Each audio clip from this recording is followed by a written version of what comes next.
You ever dream in 3D? It's like the boogeyman is coming right at you. In this video, I'll be showcasing some of the great new releases from Dynamo models. There's a lot of interesting 3D printed models here, so let's take a look. Let's take a look at each box so you can see the contents. First off, I'd like to thank Dynamo Models for sending me out these review samples. I'll be doing a detailed review of each of these models in future videos. There's a lot here and the video would be much too long to go through everything all at once. As you can see, there's quite a variety of Allied, Axis, and civilian model kits here.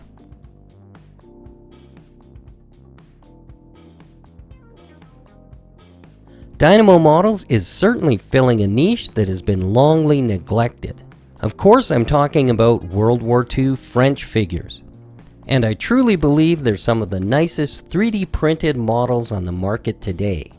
Although they do cover most popular genres as well.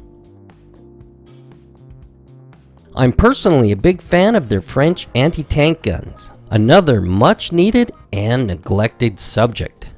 Like I said, there's not enough time in this video to review each kit. I will, however, give you a quick look at these three models. First up is the Cavalry at Rest figure. The anatomy on the horse is well sculpted, as is all the gear. There is, however, a few layer lines present, but these should be easy to fix. I find that in most cases, if you give them a light sand, you can pretty much get rid of those. There was one piece that had broken off the butt of this rifle, but again, that's an easy fix. The head of the horse had fallen off the supports, but that just goes to show how fine these supports on these models really are.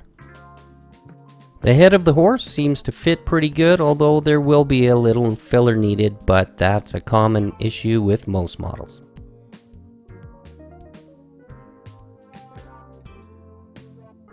I was very impressed with the tiny detail here on this sword handle.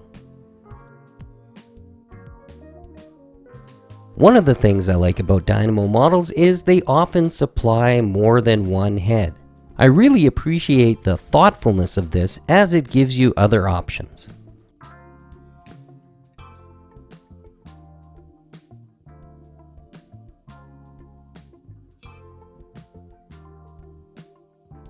As some of you may know, I've recently added a couple 3D printers to my workflow. I have been printing for roughly 3 months now, and I have to say that I can really appreciate well-engineered 3D printed figures. Especially when it comes to supports. You really need to know what you're doing here to get successful prints. And Dynamo Models has some of the best supports I've seen. I mean, look at this. This is truly incredible. I really have to pinch myself sometimes to believe that this kind of technology exists. With printing getting this good, I really can't imagine how much better things are going to get. I suppose you really have to have a good figure sculptor as well. And Dynamo certainly has that locked down. Look at how perfect the spokes on this wheel are.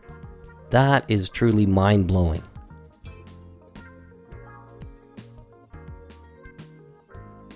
The dog that comes with this kit is really well sculpted as well. And I like how they supported the leash. And the final kit we'll take a look at is this bailout French tank crew. I really didn't have to do any cutting on this model, it just kind of popped off the supports. This is where having that knowledge of 3D printing is so valuable. You really want to try to get those connection points on the supports as fine as possible, so you're not left with a big nub to clean up, especially in areas that are going to be seen. For me, the most impressive part of these figures are the eyeglasses. I mean, just look at the detail and how well they're printed.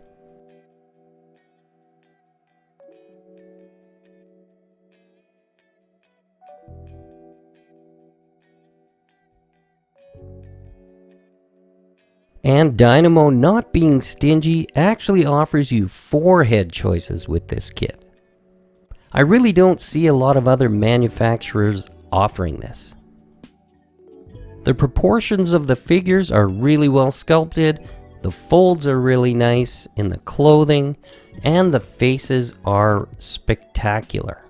These are the kind of figures that I really enjoy painting. I'm always going to spend a little more money on a well-sculpted figure. You're really just wasting your time and effort if you don't have a good starting point.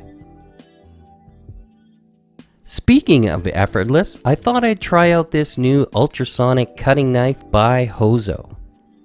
It comes with several interchangeable blades and this handy wrench for removing the nut to change the blade out.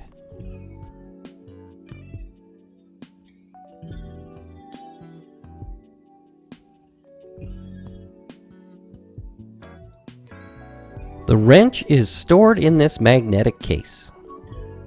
It also comes with a charging unit with an extra battery. LED lights show you when the battery is fully charged. You can charge the spare battery and the unit itself at the same time. To switch the unit on, you just turn it to the right and the LED lights light to indicate power. You can use continuous mode or controlled mode. For controlled mode, you just push down on the front button. Pull back for continuous mode. Okay, let's see if this thing really works. I'm using the control mode here. That means it only cuts when you want it to cut. I think for precise cutting like this, that's probably the mode you want to use. So far, this is pretty impressive. Look how easily it cuts through this thick support. I'm getting a much cleaner cut than if I used a sprue cutter or a hobby knife. For these thick supports, I used continuous mode. After using it for a few minutes, I felt fairly confident getting in close to all the small fine details. This next segment will give you a good indication of how loud the tool is. If you're interested in this cutter, use my code SS15 to get a 15% discount off your purchase. You can find a link to the Neo blade in the description below and in the upper right hand corner of the screen.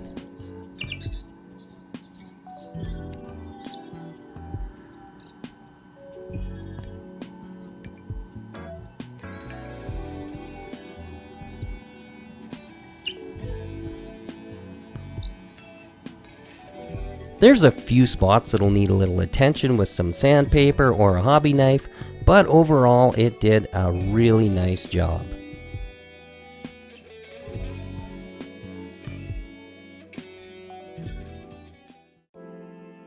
Alright, let's take a look at the final fit of this figure set.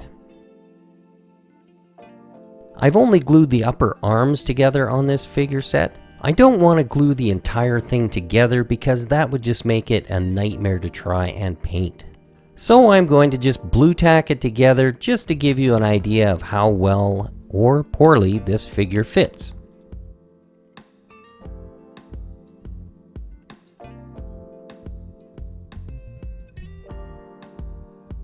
As you can see, the fit is phenomenal. The engineering on this 2-figure set is just amazing. I do have plans for this figure set, but that's a little later down the road. In the meantime, let me show you the final design of these Dynamo figure paratrooper figures that I've been working on. Now that I have a good idea of placement, it's just a matter of painting all the details. So stay tuned, this is the next video that I'll be putting up very soon. If you're enjoying my content, please consider subscribing, hit the bell notification, but most importantly, give this video a like. That lets YouTube know that you enjoyed my content, and they'll share it with others interested in similar type videos. For more interesting content, check the video out on your screen right now. And I'll see you there.